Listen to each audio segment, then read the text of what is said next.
তারপর মিস্টার বটব্যাল, আপনার ব্যবসা কেমন চলছে? বাহ! আমি তো আপনাদের ওখানেই একটা কারখানা করছি রিসেন্ট। দাদা আসুন না, আপনি বসে পড়ুন। এখন পুরো ফাঁকা আছে। এ এ এরপর আবার কনে যাত্রী ঢুকে গেলে কিন্তু খুব ভিড় হয়ে যাবে। আরে ঠিক আছে, আপনি অত ব্যস্ত হবেন না। আমার অত তাড়াতাড়ি খাওয়ার অভ্যাস নেই। আর তাছাড়া আমি এই জাস্ট একটা কফি নিলাম।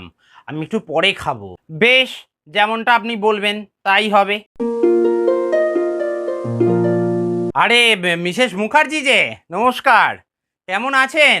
দাদা এবার অন্তত আপনি বসে পড়ুন। আরে দাদা, আপনি অত ব্যস্ত হবেন না। আমি আরেকটু পর ঠিক খেয়ে নেব।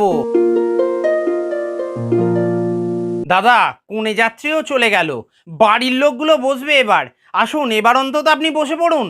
আরে ঠিক আছে, আমি আরেকটু পরে বসছি।